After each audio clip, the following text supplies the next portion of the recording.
Permission granted. I wish you good luck. Thank you sir. Thank you very much. Thank you sir. ನಿಮ್ ಋಣನ ಈ ಜನ್ಮದಲ್ಲಿ ಮರೆಯಲ್ಲ. ಹಾಗೆಲ್ಲ ಮಾತಾಡಬೇಡಿ ಮೇಡಮ್. ಇದ್ರಲ್ಲಿ ನಾನು ಮಾಡಿದ್ದೇನೂ ಇಲ್ಲ. ಒಳ್ಳೆತನಕ್ಕೆ ನನ್ನ ಕೈ ಜೋಡಿಸ್ತೆ ಅಷ್ಟೇ. ಆನಂದ್ ವರ್ಮಾ ಅವ್ರ ಒಳ್ಳೆತನನೇ ಇವತ್ತು ನಿಮ್ಗೆ ಒಳ್ಳೇದಾಗೋ ಹಾಗೆ ಮಾಡ್ತಿದೆ. ನಂದೇನಿದೆ ಸರ್? ನಿಮ್ಗೇನಾದ್ರೂ ಹೆಲ್ಪ್ ಬೇಕಾದ್ರೆ ನನ್ನ ಕೇಳಿ, ಖಂಡಿತವಾಗ್ಲೂ ಮಾಡ್ಕೊಡ್ತೀನಿ. Sure sir. ಹೋಗಿ ಬರ್ತೀವಿ ಸರ್. ಆಫೀಸರ್ ಅವ್ರನ್ನ ನೋಡಬೇಕು. ಹಾ ಸರ್ ಇದ್ದಾರೆ, ಹೋಗಿ ಸರ್, ಹೋಗಿ ಮೇಡಮ್.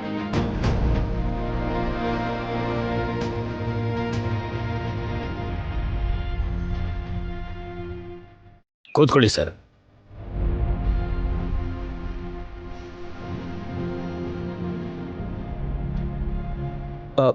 ಸರ್, ನೀವು ಹೇಳಿದ ಹಾಗೇನೆ 10 lakhs DD, ಫುಡ್ ಇನ್ಸ್ಪೆಕ್ಟರ್ ಕೊಟ್ಟಿರೋ ಕ್ವಾಲಿಟಿ ಕ್ಲಿಯರೆನ್ಸ್ ಸರ್ಟಿಫಿಕೇಟ್ಸ್.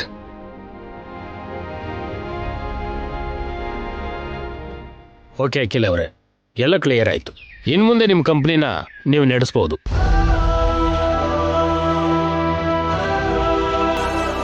ನಿಮಗೆ ಪರ್ಮಿಷನ್ ಗ್ರಾಂಟೆಡ್.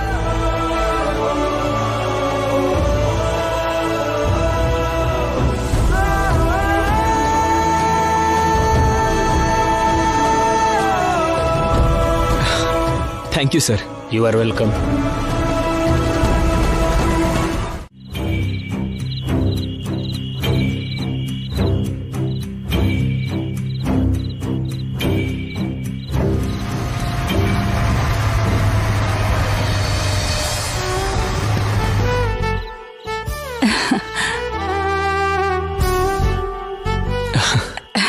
ಬಂದ್ರ ಕಂದ,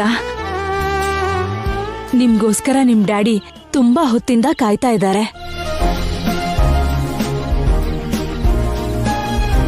ಹೋದ್ ಕೆಲ್ಸ ಏನಾಯ್ತು? ಕಾಯ ಹಣ್ಣ? ಹಣ್ಣೆ ಅತ್ತೆ. ನಾವು ಮತ್ತೆ ಮಸಾಲಾ ಕಂಪ್ನಿ ಶುರು ಮಾಡಕ್ಕೆ ಪರ್ಮಿಷನ್ ಸಿಕ್ಕಿದೆ.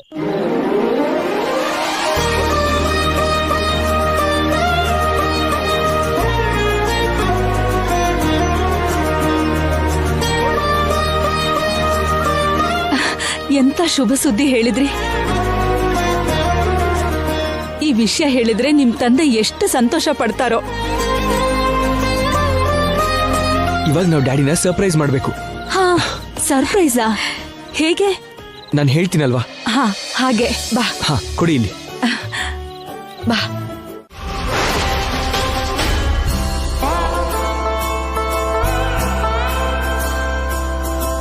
ಆ ದೇವ್ರ ನನ್ನ ನೋವನ್ನ ಅರ್ಥ ಮಾಡ್ಕೊಂಡು ನನ್ನ ಮಗ ಸೊಸೆ ಮೂಲಕ ನನ್ನ ಆಸೆ ನೆರವೇರಿಸ್ದ. ಮಾವ, 4 ಜನರಿಗೆ ಒಳ್ಳೇದ್ ಮಾಡೋರ್ಗೆ ಸ್ವಲ್ಪ ಲೇಟ್ ಆದ್ರೂ ಆ ಕೃಷ್ಣ ಒಳ್ಳೇದೇ ಮಾಡ್ತಾನೆ. ಜನರಿಗೆ ಮೋಸ ಮಾಡೋರ್ನ ಸ್ವಲ್ಪ ಲೇಟ್ ಆದ್ರೂ ಆ ಪಾಪದ ಫಲ ಅನ್ಭವಿಸ್ತಾರೆ. ನೀವು ಎಲ್ರೂ ಒಳ್ಳೇದನ್ನೇ ಬಯಸ್ತೀರಾ, ಅದಕ್ಕೆ ಆ ಕೃಷ್ಣ ನಿಮ್ಮ ಆಸೆನ ಇಷ್ಟು ಬೇಗ ತೀರಿಸ್ದ.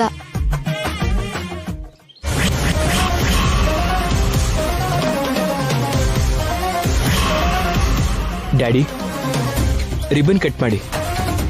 ಓಂ ಶ್ರೀಮನ್ ಮಹಾಗಣಾಧಿಪತಿಯೇ ನಮೋ ನಮಃ. ಮಹಾಲಕ್ಷ್ಮೀ ದೇವತಾಭ್ಯೋ ನಮೋ ನಮಃ.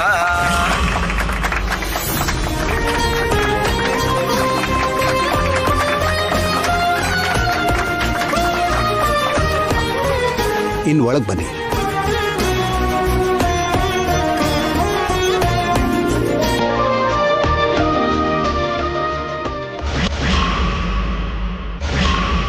ಅಮ್ಮ ಶ್ಯಾಮ, ಮಿಷಿನ್ನ ನಿನ್ ಕೈಯಿಂದಾನೇ ಸ್ಟಾರ್ಟ್ ಮಾಡಮ್ಮ. ಸರಿ ಮಾವ.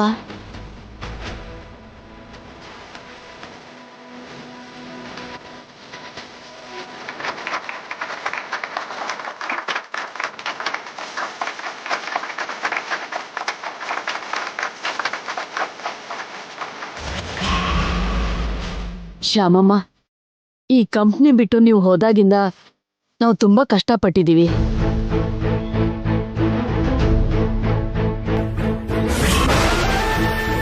ಕಂಪನಿ ಕ್ಲೋಸ್ ಆದ್ಮೇಲೆ ನಮ್ಮನ್ನ ಯಾರು ನೋಡ್ಕೊಳ್ಳೋಕೆ ಇರ್ಲಿಲ್ಲ.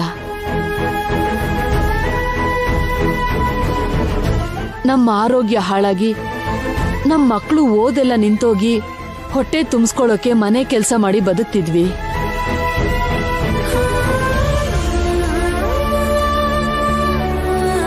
ಆದ್ರೆ ಈಗ ಯಮನ್ ಪಾಶದಿಂದ ಮಾರ್ಕಂಡೇಯನ ಕಾಪಾಡಿದ ಪರಮೇಶ್ವರನ್ ಹಾಗೆ ನಮ್ಗೆ ಪುನರ್ಜನ್ಮ ಕೊಟ್ಟಿದ್ದೀರಾ. ಈ ಕಂಪ್ನಿ ತೆಗೆದು ಮತ್ತೆ ನಮಗ್ ಕೆಲ್ಸ ಕೊಟ್ಟು ನಮ್ ಮಕ್ಳು ಭವಿಷ್ಯ ಕತ್ಲೆ ಆಗದೆ ಇರೋ ಹಾಗೆ ನೋಡ್ಕೊಂಡಿದ್ದೀರಾ. ಜೀವನ ಪೂರ್ತಿ ನಾವು ನಿಮ್ಗೆ ಋಣವಾಗಿರ್ತೀವಿ.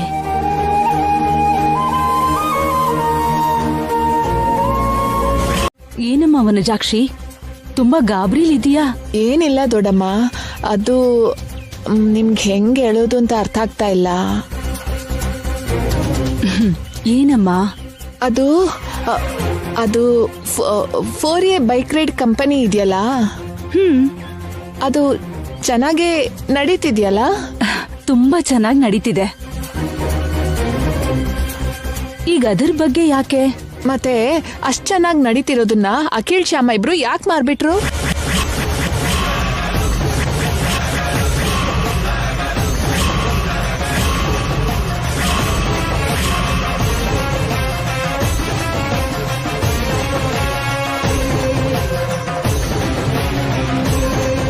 ಏನ್ ವನಜಾಕ್ಷಿ ನೀನ್ ಹೇಳ್ತಿರೋದು? ಹೌದು ದೊಡ್ಡಮ್ಮ, ಆ ಕಂಪನಿನ ಮಾರಿ ಅದ್ರಲ್ಲಿ ಸಿಕ್ಕಿರೋ ದುಡ್ಡಲ್ಲೇ ಮಸಾಲಾ ಫ್ಯಾಕ್ಟ್ರಿನ ಓಪನ್ ಮಾಡಿರೋದಂತೆ.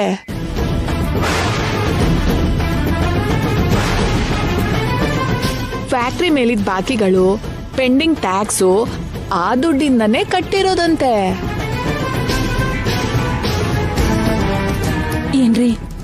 ಏನ್ರಿ ಇದೆಲ್ಲ? ನನಗ್ ನಂಬೋಕೆ ಆಗ್ತಾ ಇಲ್ಲ. 4A ಬೈಕ್ ರೈಡ್ ಕಂಪ್ನಿನ ಮಾರೋದು ಅಂದ್ರೇನು? ನಾನ್ ನಿಮ್ಗೆ ಈ ವಿಷಯ ಹೇಳ್ಬಾರ್ದು ಅಂತಾನೆ ಅನ್ಕೊಂಡಿದ್ದೆ. ಹೇಳಿದ್ರೆ ನೀವ್ ಸಹಿಸ್ಕೊಳ್ಳಲ್ಲ, ನೊಂದ್ಕೋತೀರಾ ಅಂತ ನನಗ್ ಗೊತ್ತು. ಆದ್ರೆ ನಿಜ ಕೆಂಡದ್ ಹಾಗಲ್ವಾ? ಇವತ್ತಲ್ದೆ ಹೋದ್ರು ನಾಳೆ ಆದ್ರೂ ನಿಮಗ್ ಗೊತ್ತಾಗ್ಲೇಬೇಕಲ್ವಾ? ಅದಕ್ಕೆ ಹೇಳ್ಬಿಟ್ಟೆ.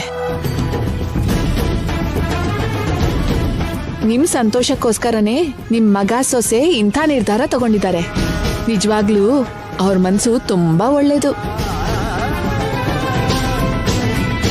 ನಿಮಗ್ ನಿಜ ಗೊತ್ತಾದ್ರೆ ಎಲ್ಲಿ ಬೇಡ ಅಂತಿರೋ, ಎಲ್ಲಿ ನೊಂದ್ಕೋತಿರೋ ಅಂತ ನಿಮಗ್ ಗೊತ್ತಿಲ್ಲದೆ ಅವ್ರಿದೆಲ್ಲ ಮಾಡಿದ್ದಾರೆ. ಈ ತರ ಮಕ್ಕಳು ಯಾರಿಗಿರ್ತಾರೆ ಹೇಳಿ?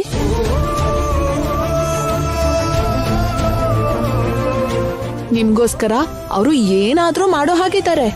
ಅಗತ್ಯ ಬಂದ್ರೆ ಪ್ರಾಣ ಕೊಡೋದಕ್ಕೂ ಯೋಚನೆ ಮಾಡೋದಿಲ್ವೇನೋ. ಇಷ್ಟಕ್ಕೂ ಅವ್ರ ಕಂಪ್ನಿ ಮಾರಿದ ವಿಷಯ ನಿನ್ಗೆ ಹೇಗಮ್ಮ ಗೊತ್ತು? ಹೊರಗಡೆ ಜನ ಎಲ್ಲ ಮಾತಾಡ್ಕೋತಿದ್ದಾರೆ. ಅವ್ರು ಮಾತಾಡ್ತಿರೋದಕ್ಕೆ ನಾನ್ ನಿಮಗ್ ಹೇಳಿದ್ದು. ಇಲ್ಲ ಅಂದ್ರೆ ನನಗೆ ವಿಷಯ ಎಲ್ಲ ಹೆಂಗ್ ಗೊತ್ತಾಗತ್ತೆ? ಸರಿ ದೊಡ್ಡಮ್ಮ, ನಾನ್ ಬರ್ತೀನಿ. ಅನಾವಶ್ಯಕವಾಗಿ ಬಂದು ನಿಮಗ್ ತೊಂದರೆ ಕೊಟ್ಟಾಗಾಯ್ತು.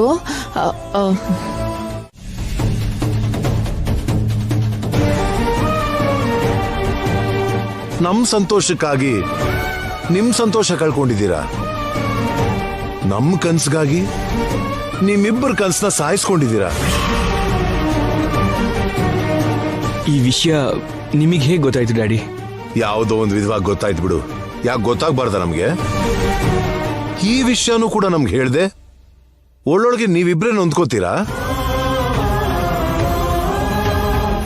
ಈ ವಿಷಯ ಗೊತ್ತಾದಾಗಿಂದ ನಿಮ್ಮಪ್ಪ ಒಂದ್ ಹನಿ ನೀರ್ ಕೂಡ ಕುಡಿದೆ ತುಂಬಾ ಬೇಜಾರ್ ಮಾಡ್ಕೊಂಡಿದಾರಪ್ಪ.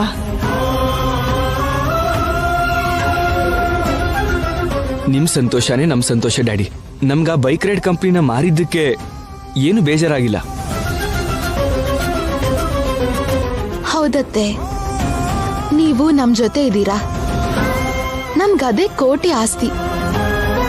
ಅಲ್ದೆ ನಿಮ್ ಸಂತೋಷದ ಮುಂದೆ ಬೈಕ್ ರೈಡ್ ಕಂಪನಿ ಕೊಡೋ ಲಾಭ ತುಂಬಾ ಚಿಕ್ಕದು ಮಾವ. ಅಲ್ದೆ ಈಗ ನಮ್ಗೆ ನಷ್ಟ ಆಗಿದ್ದೇನು ಇಲ್ಲ ಡ್ಯಾಡಿ. ನಮ್ ಮಸಾಲಾ ಕಂಪನಿಗೆ ಮೊದ್ಲಿನ ಫೇಮು ಸಿಗುತ್ತೆ. ನಂಬರ್ 1 ಕಂಪನಿ ಆಗುತ್ತೆ. ಅತಿ ಕಡಿಮೆ ಟೈಮ್ನಲ್ಲೇ ನಾವು ಮಾಡಿ ತೋರಿಸ್ತೀವಿ.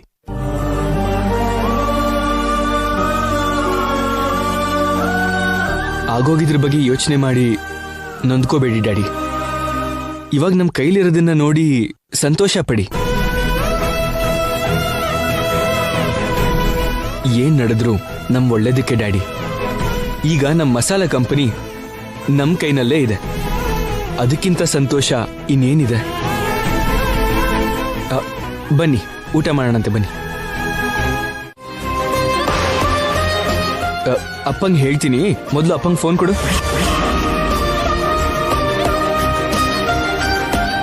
ಯಾರ್ದೋ ಫೋನು? ಅಖಿಲ್ ಚಿಕ್ಕಪ್ಪ ಫೋನ್ ಮಾಡಿದ್ದಾರೆ ಅಪ್ಪ. ಎಲ್ಲಿ ಕೊಡು. ಹಲೋ ಅಖಿಲ್ ಅಣ್ಣ, ಹೇಗಿದ್ಯೋ? ಚೆನ್ನಾಗಿದ್ದೀನಿ ಅಣ್ಣ, ನೀವ್ ಹೇಗಿದ್ದೀರಿ? ಚೆನ್ನಾಗಿದ್ದೀನಿ ಕಣೋ. ಇಲ್ ಕೊಡಿ. ಹಲೋ ಅಖಿಲ್, ಚೆನ್ನಾಗಿದ್ಯಾ? ಶ್ಯಾಮ ಹೇಗಿದ್ದಾಳೆ? ಚೆನ್ನಾಗಿದ್ದೀವಿ ಅದಕ್ಕೆ. ಶ್ಯಾಮ ಕೂಡ ಚೆನ್ನಾಗಿದ್ದಾಳೆ.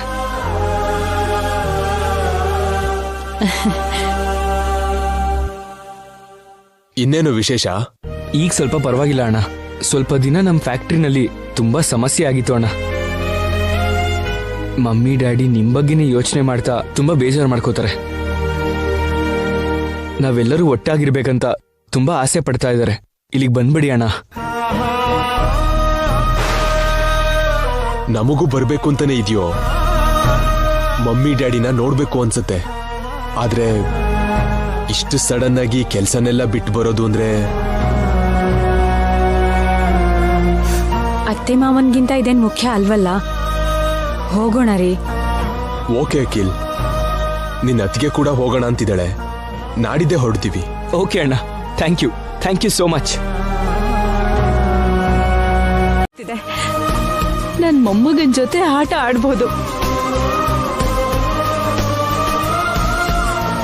ಅರುಣ್ ಐಶ್ವರ್ಯ ಕೂಡ ಬಂದ್ರೆ ನಮ್ ಫ್ಯಾಮಿಲಿ ಎಲ್ಲ ಸೇರಿ ಸಂತೋಷವಾಗಿರ್ಬಹುದು. ವಸಂತ,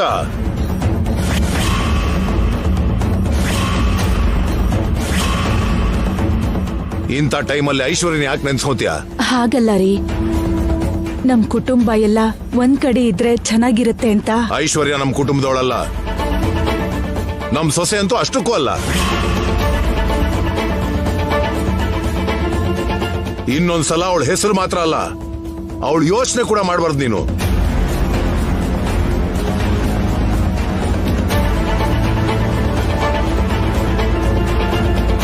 ಐಶ್ವರ್ಯನ ನಮ್ಮ ಮನೆ ಒಳಗೆ ಕರ್ಕೊಂಡ್ರೆ ಹಾವುಗೆ ಹಾಲಿರ್ದಾಗುತ್ತೆ. ನಮ್ಮ ಕುಟುಂಬನ ಮುರಿಯೋದೊಂದು ಬಿಟ್ಟು ಬೇರೆ ಆಲೋಚನೆನ ಅವಳು ಮಾಡಲ್ಲ.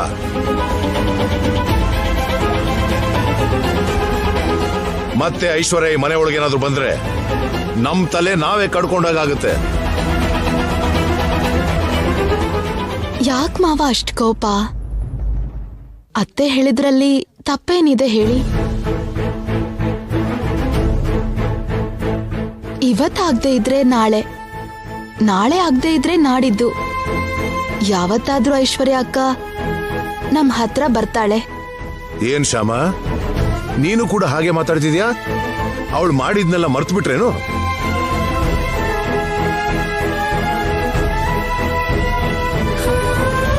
ಮರ್ತ ಹೋಗಿಲ್ಲ ಮಾವ. ಯಾವತ್ತೋ ಒಂದಿನ ಅವಳು ಎಷ್ಟು ದೊಡ್ಡ ತಪ್ಪು ಮಾಡಿದಾಳೆ ಅಂತ ಅವಳಿಗೆ ಗೊತ್ತಾಗತ್ತೆ. ಅವತ್ತು ಐಶ್ವರ್ಯ ಅಕ್ಕನೇ ಬಂದು, ಅತ್ತೆಯವರೇ, ಮಾವನವರೇ, ನನ್ನ ಕ್ಷಮಿಸಿ ಅಂತ ಕೇಳ್ತಾಳೆ.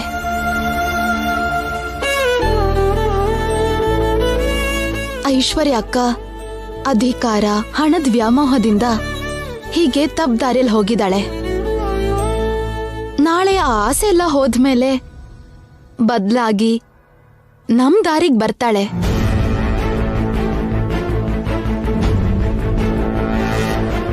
ಅವಳು ಬದ್ಲಾಗ್ದೇ ಇದ್ರೆ ನಾವು ಬದ್ಲಾಯಿಸೋಣ. ನಮ್ ಟಿವಿನೋ ಫ್ರಿಡ್ಜೋ ಹಾಳಾದ್ರೆ ಸರಿ ಮಾಡ್ಕೊಂಡ ಹಾಗೆ ಅವಳನ್ನು ಬದಲಾಯಿಸೋಣ. ವಸ್ತು ಅಷ್ಟೇ ಅಲ್ಲ ಮಾವ, ಮನುಷ್ಯರನ್ನು ಸರಿ ಮಾಡಬಹುದು.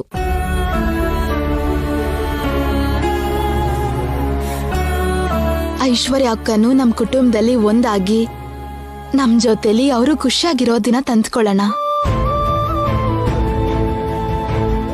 ಥ್ಯಾಂಕ್ಸ್ ಕಣೋ. ಥ್ಯಾಂಕ್ಸ್ ಯಾಕೆ ಅಣ್ಣ? ಈ ಟೈಮಲ್ಲಿ ನನ್ನ ಹತ್ರ ಅಷ್ಟು ದುಡ್ಡಿರ್ಲಿಲ್ಲ. ದೇವ್ರ ಹಾಗೆ ನೀನ್ ದುಡ್ಡು ಕಟ್ಟಿದೆ. ಅಣ್ಣ, ದೇವ್ರ ಹಾಗಲ್ಲ ಅಣ್ಣ, ನಾನು ದುಡ್ಡು ಕಟ್ಟಿದ್ದು ನಿನ್ನ ತಮ್ಮನ ಕಟ್ಟಿದ್ದು.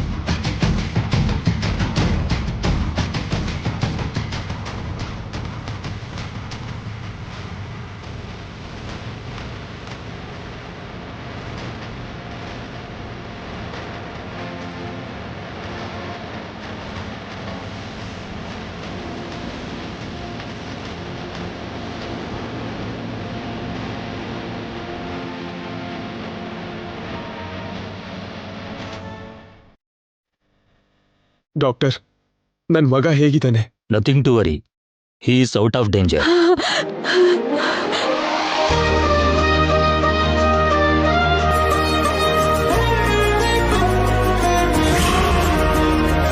Thank you doctor, thank you very much. ನನ್ ಮಗನ ಒಂದ್ಸರಿ ನೋಡ್ಬಹುದಾ ಡಾಕ್ಟರ್? ಮಗುಗಿನ್ನೂ ಪ್ರಜ್ಞೆ ಬಂದಿಲ್ಲ, ನೀವು ದೂರದಿಂದನೇ ನೋಡಿ. ಸರಿ ಡಾಕ್ಟರ್.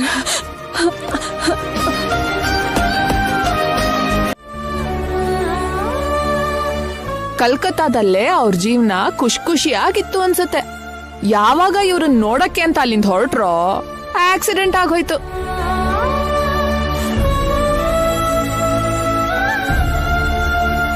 ಅದೇ ಇಲ್ಲಿಗ್ ಬರೋದ್ ಬಿಟ್ಟು ಅಲ್ಲೇ ಇದ್ದಿದ್ರೆ ಮಗುಗ್ ಹೀಗಾಗ್ತಿತ್ತ? ಚೆನ್ನಾಗ್ ಆಡ್ಕೊಂಡು ಸ್ಕೂಲ್ಗೆ ಹೋಗ್ತಿತ್ತು. ಈಗಾದ್ರೂ ಅಶುಭ ಆಗ್ತಿದೆ ಅಂತ ಅವ್ರ ಅರ್ಥ ಮಾಡ್ಕೊಂಡು ಕಲ್ಕತ್ತಾಗ ಹೊರಟೋದ್ರೆ ಚೆನ್ನಾಗಿರ್ತಾರೆ. ಇಲ್ಲ ಅಂದ್ರೆ ಇನ್ನೆಷ್ಟು ಅಪಾಯಗಳು ನಡೆಯತ್ತೋ ಏನೋ. ದುರಾದೃಷ್ಟದಲ್ಲೂ ಅದೃಷ್ಟ ಅಂದ್ರೆ ಅಶೋಕ್ ಅವ್ರದೇ ನೋಡಿ. ಅಂತ ದೊಡ್ಡ ಆಕ್ಸಿಡೆಂಟ್ ನಡೆದ್ರು ಪ್ರಾಣಾಪಾಯ ಏನೂ ಆಗಿಲ್ಲ. ಎಲ್ಲ ದೇವ್ರದಯೆ. ಎಷ್ಟು ಅದೃಷ್ಟ ಇದ್ರೆ ಏನ್ ಲಾಭ? ಇವ್ರ ಹತ್ರ ಬಂದಾಯ್ತಲ್ಲ, ಇನ್ನೆಲ್ಲ ದುರದೃಷ್ಟನೇ. ಆದ್ರೂ ಅದೆಲ್ಲ ನಮ್ಗೆ ಯಾಕೆ ಬಿಡಿಯತ್ಗೆ? ಅವ್ರಿಲ್ಲಿಂದ ವಾಪಸ್ ಹೋದ್ರೆ ಚೆನ್ನಾಗಿರ್ತಾರೆ.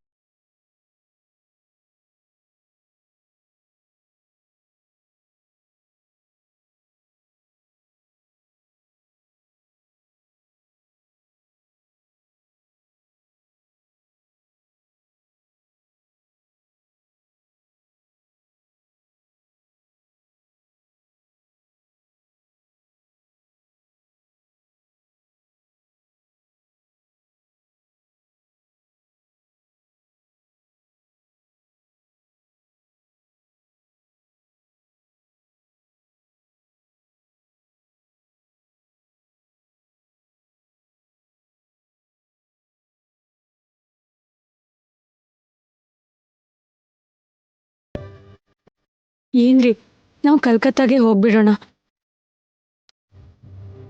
ಏನ್ ವೈದೇಹಿ, ವಾಪಸ್ ಹೋಗದಾ? ಹೌದು ರೀ. ಅವ್ರು ಯಾರೋ ಗೊತ್ತಿಲ್ಲ, ಆದ್ರೆ ಅವ್ರು ಹೇಳಿದ್ ನಿಜಾನೇ ಅನ್ನಿಸ್ತಿದೆ. ಹಿಂದೆ ನಾವು ಅವ್ರ ಜೊತೆಗಿದ್ದಾಗ ಏನೇನೋ ಮಾತು, ಮನಸ್ತಾಪ, ಮನಃಶಾಂತಿನೇ ಇರ್ತಿರ್ಲಿಲ್ಲ. ಇಲ್ಲಿಂದ ನಾವು ಕಲ್ಕತ್ತಾಗ ಹೋಗಿ ಉಳ್ಕೊಂಡ್ಮೇಲೆ ತುಂಬಾ ಹ್ಯಾಪಿ ಆಗಿದ್ವಿ. ಯಾವ ಟೆನ್ಷನ್ನು ಇಲ್ಲದೆ ಹಾಯಾಗಿದ್ವಿ. ಈಗ ಇಲ್ಲಿಗೆ ಬರ್ತಾ ಇದ್ದ ಹಾಗೆ ಹೀಗೆಲ್ಲ ಆಯ್ತು. ದಿನ ಅಪ್ಪ ಅಮ್ಮ ಅಂತ ಆಡ್ತಾ ಇರೋ ಮಗ ಹೀಗೆ ಹಾಸ್ಪಿಟಲಲ್ಲಿ ಮಲ್ಕೊಂಡಿದ್ದಾನೆ. ಬೇಡ ರೀ, ಇಲ್ಲಿರೋದು ಬೇಡ, ಹೊರಟು ಬಿಡೋಣ.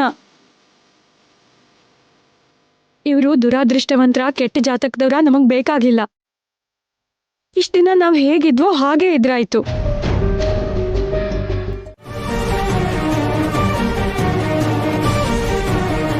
ನನಗೆ ಉತ್ತರ ಕೊಡುವಣ. ಎಲ್ಲಿಗೆ ಹೋಗ್ತಿದ್ರಿ? ಕಲ್ಕತ್ತಾಗ ಹೋಗ್ತಿದೀವಿ. ಕಲ್ಕತ್ತಾಗ ಯಾಕಣ್ಣ ಹೋಗ್ತಿದ್ರಿ? ನಾವ್ ಅಲ್ಲೇ ಇರ್ಬೇಕು ಅಂತ ನಿರ್ಧಾರ ಮಾಡ್ಕೊಂಡಿದೀವಿ. ಅದೇನಣ್ಣ, ಅಲ್ಲಿರ್ಬೇಕು ಅಂತ ನಿರ್ಧಾರ ಮಾಡೋದು ಅಂದ್ರೇನು? ನಾವೆಲ್ಲ ಒಟ್ಟಿಗಿರ್ಬೇಕು ಅಂತಲ್ವಾ ಅಂದ್ಕೊಂಡಿದ್ದು. ಅದಕ್ಕೆ ಅಲ್ವಾ ನೀವು ಕಲ್ಕತ್ತಾದಿಂದ ಇಲ್ಲಿಗೆ ಬಂದಿದ್ದು. ಮತ್ತೆ ಕಲ್ಕತ್ತಾದಲ್ಲಿರೋದಕ್ಕೆ ಯಾಕೆ ಹೋಗ್ತಿದ್ದೀರಿ? ಹೇಳು ಅಣ್ಣ, ಏನಾಯ್ತು?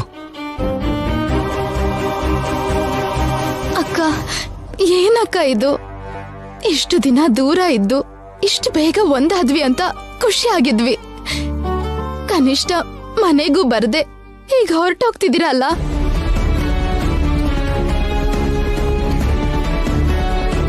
ನಮ್ಮಿಂದ ಏನಾದ್ರೂ ತಪ್ಪಾಗಿದ್ರೆ ಹೇಳಿ ಅಕ್ಕ, ನಾವು ಸರಿ ಮಾಡ್ಕೋತೀವಿ. ಅಯ್ಯೋ ಇಲ್ಲ, ನಿಮ್ಮಿಂದ ಯಾವ ತಪ್ಪು ಆಗಿಲ್ಲಮ್ಮ. ಮತ್ ಯಾಕೆ ಹೋಗ್ತಿದ್ದೀರಾ ಅಕ್ಕ? ಯಾಕೋ ಇಲ್ಲಿ ಇರೋದಕ್ಕೆ ಮನ್ಸಾಗ್ತಿಲ್ಲ ಅಮ್ಮ. ಅದೇ ಯಾಕೆ? ಯಾಕೆ ಅಂದ್ರೆ ಏನು ಅಂತ ಹೇಳೋ. ಬೆಂಗಳೂರಲ್ಲಿ ಎಲ್ಲ ಜೊತೆ ಸೇರಿ ಹ್ಯಾಪಿಯಾಗಿರೋಣ ಅಂತ ಕಲ್ಕತ್ತಾದಿಂದ ಬಂದ್ವಿ. ಆದ್ರೆ ಇಲ್ಲಿ ಬಂದ್ಮೇಲೆ ಸನ್ನಿಗೆ ಆಕ್ಸಿಡೆಂಟ್ ಆಗಿ ಪ್ರಾಣಕ್ಕೆ ತೊಂದರೆ ಆಗೋ ಸ್ಥಿತಿ ಬಂತು.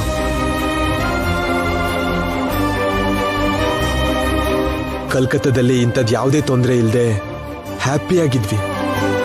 ಆದ್ರೆ ಇಲ್ಲಿ ಬಂದ್ಮೇಲೆನೆ ಹೀಗಾಗೋಯ್ತು. ಆ ಯೋಚನೆನೇ ನನ್ನ ಕಾಡ್ತಾ ಇದೆ. ಹೀಗ್ ನೊಂದುಕೊಂಡು ಯಾವಾಗ ಏನಾಗುತ್ತೋ ಅಂತ ಭಯ ಪಡ್ತಾ ಈ ಊರಲ್ಲಿ ಇರೋದಕ್ಕಾಗಲ್ಲ ಅನ್ನಿಸ್ತು.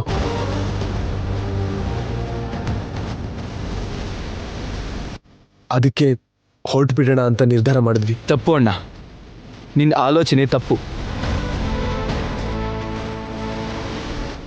ರೋಡ್ ಮೇಲೆ ಆಕ್ಸಿಡೆಂಟ್ ಆಗುತ್ತಲ್ವಾ ಅಂತ ನಾವು ರೋಡಿಗೆ ಬರೋದನ್ನ ನಿಲ್ಸಕ್ಕಾಗತ್ತಾ? ಒಂದು ಸಲ ಹೀಗಾಯ್ತು ಅಂತ ಪ್ರತಿ ಸಲ ಹೀಗೆ ಆಗತ್ತೆ ಅಂತ ಅಂದ್ಕೊಳ್ಳೋದು ಕರೆಕ್ಟ್ ಅಲ್ಲ ಅಕ್ಕ.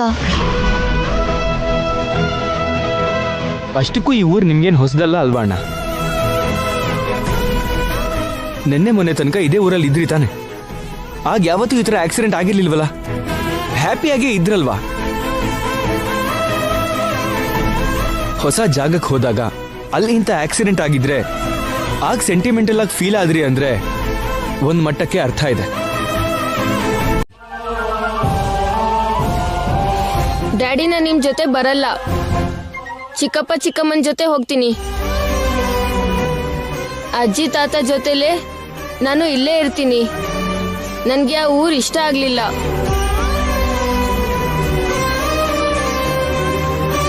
ಅಲ್ಲಿ ಚಿಕ್ಕಮ್ಮನೂ ಇಲ್ಲ, ಚಿಕ್ಕಪ್ಪನೂ ಇಲ್ಲ, ಅಜ್ಜಿನೂ ಇಲ್ಲ, ತಾತನೂ ಇಲ್ಲ.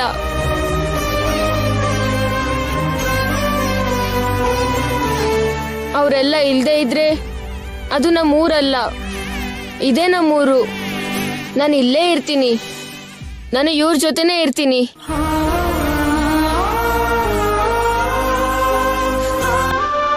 ನೀನೊಬ್ಬನೇ ಅಲ್ಲಪ್ಪ, ನಾವು ಕೂಡ ಇಲ್ಲೇ ಇರ್ತೀವಿ.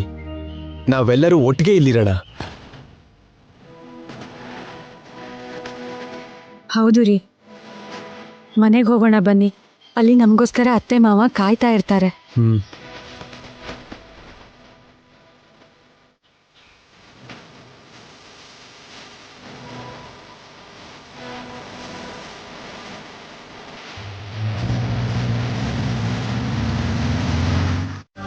ಅದ್ರಲ್ಲಿ ನಿಮ್ ತಪ್ಪೇನಿದೆ? ಇದೆ ಮಮ್ಮಿ, ನಮ್ ತಪ್ಪು ಇದೆ. ಐಶ್ವರ್ಯ ನಮಗೆ ಅವಮಾನ ಮಾಡಿದ್ಲಲ್ಲ ಅಂತ ನಾವು ಮನೆಯಿಂದ ಹೋಗಿ ನಿಮಗೆಲ್ಲ ನೋವು ಕೊಟ್ಟಿದ್ದು ನಮ್ ತಪ್ಪೆ.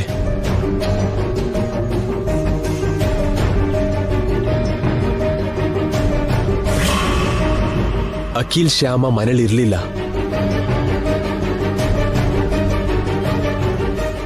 ಅರುಣಾಗ ಫಾರಿನಲ್ಲಿದ್ದ.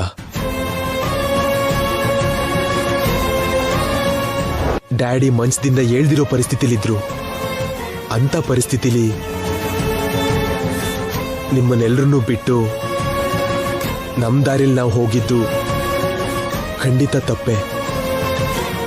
ಇಲ್ಲ ಕಣಪ್ಪ, ನೀವಿದ್ದ ಪರಿಸ್ಥಿತಿಯಲ್ಲಿ ಅದಕ್ಕಿಂತ ಇನ್ನೇನು ಮಾಡಕ್ ಆಗ್ತಿರ್ಲಿಲ್ಲ. ನಿನ್ ಮನೇಲಿ ನೀನೇ ಕಳ್ತನ ಮಾಡಿದೆ ಅಂತ ಐಶ್ವರ್ಯ ನಿನ್ ಮೇಲೆ ಆರೋಪ ಮಾಡಿದ್ಮೇಲೆ ಆ ಐಶ್ವರ್ಯ ಮುಖ ನೋಡ್ತಾ ದಿನ ಆ ಮನೇಲಿ ಹೇಗಿರಕ್ಕಾಗುತ್ತೆ ನೀನು?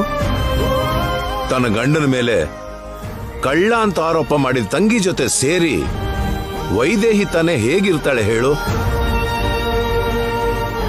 ಅದಕ್ಕೆ ನೀವು ನಮ್ಮನ್ನ ಬಿಟ್ಟು ಹೋಗಿದ್ದು ಅಂತ ನಾವು ಅರ್ಥ ಮಾಡ್ಕೊಂಡ್ವಿ.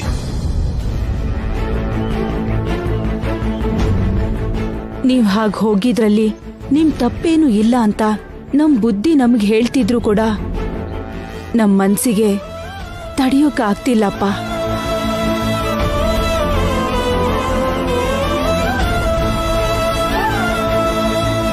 ಹೆತ್ತ ಕರಳಲ್ವಾ ಕಂದ? ಮಮ್ಮಿ,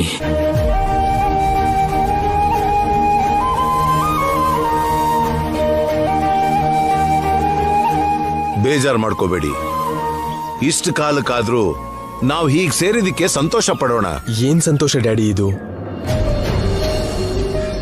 ಇಂದ್ರಭವನದಂತ ಮನೆಯಲ್ಲಿ ಮಹಾರಾಜನಾಗಿದ್ದಿದ್ ನೀವು ಈ ರೀತಿ ಚಿಕ್ಕ ಮನೆಯಲ್ಲಿ ಬಾಡಿಗೆಗಿದ್ದೀರಾ?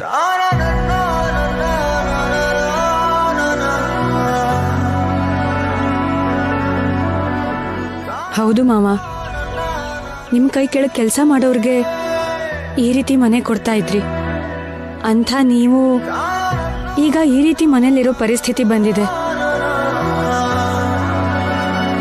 ಬೇಜಾರ್ ಮಾಡ್ಕೋಬೇಡಿ ಅಕ್ಕ, ಪರಿಸ್ಥಿತಿ ಯಾವಾಗ್ಲೂ ಒಂದೇ ರೀತಿ ಇರಲ್ಲ. ಕೃಷ್ಣನ್ ದಯೆಯಿಂದ ನಮ್ಗೆ ಒಳ್ಳೆ ದಿನ ಬರ್ತಿದೆ. ಅತ್ತೆ ಮಾವನ ಆಶೀರ್ವಾದದಿಂದ ಮತ್ತೆ AAA ಮಸಾಲಾ ಕಂಪನಿ ಶುರು ಮಾಡಿದೀವಿ.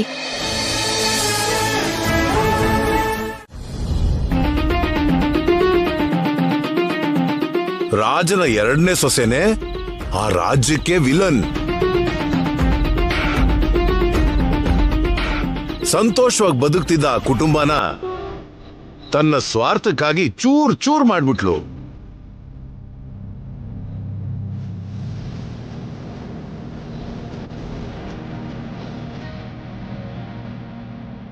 ಅಷ್ಟು ತಪ್ಪು ಮಾಡಿದ್ರು ಮತ್ತೆ ಆ ರಾಜ ಸುಮ್ಮನೆ ಇದ್ನಾ? ಆ ವಿಲನ್ಗೆ ಯಾವ ಶಿಕ್ಷೆನೂ ಕೊಡ್ಲೇ ಇಲ್ವಾ? ಕೊಡ್ಲಿಲ್ಲ. ಆ ರಾಜ ಒಳ್ಳೆಯವನಾಗಿದ್ದಕ್ಕೆ ಕ್ಷಮಿಸಿ ಬಿಟ್ಬಿಟ್ಟ. ಹೌದಾ? ಅದಾದ್ಮೇಲೆ ಏನಾಯ್ತು ತಾತ? ಆಮೇಲೆ ಆ ವಿಲನ್ ರಾಜ್ಯನ ತನ್ನ ಮುಷ್ಟಿಗೆ ತಗೊಂಡು ರಾಜ್ಯದಲ್ಲಿರೋ ಎಲ್ಲಾ ಪ್ರಜೆಗಳಿಗೂ ತೊಂದರೆ ಕೊಡೋಕ್ ಶುರು ಮಾಡಿದ್ಲು.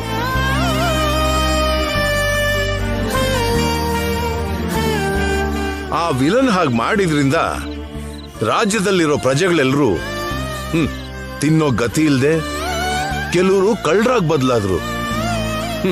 ಪಾಪ ಕೆಲವರು ಭಿಕ್ಷೆ ಬಿಡೋ ಪರಿಸ್ಥಿತಿಗೆ ಬಂದ್ರು. ಅಯ್ಯೋ ಪಾಪ, ಜನರಿಗೆ ಅಷ್ಟೊಂದ್ ಕಷ್ಟ ಕೊಡ್ತಾರಾ? ಮತ್ತೆ ಆ ವಿಲನ್ನ ಯಾಕೆ ಸುಮ್ನೆ ಬಿಟ್ರು? ಬರ್ತೀನಿ ಅಲ್ಲಿಗೆ ಬರ್ತಿದ್ದೀನಿ. ಅವಳನ್ನ ಬಿಟ್ಬಿಡ್ಲಿಲ್ಲ. ರಾಜನ ಮೂರನೇ ಮಗ ರಂಗದೊಳಗಿಳಿದ.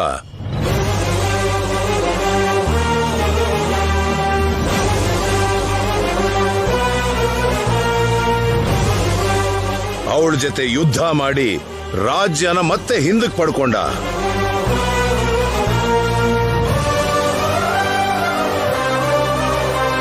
ಮತ್ತೆ ಹೊಸ ರಾಜ್ಯನ ಸ್ಥಾಪನೆ ಮಾಡಿ ಪ್ರಜೆಗಳೆಲ್ಲರೂ ಸುಖ ಸಂತೋಷದಿಂದ ಬಾಳೋಂಗ್ ಮಾಡ್ದ.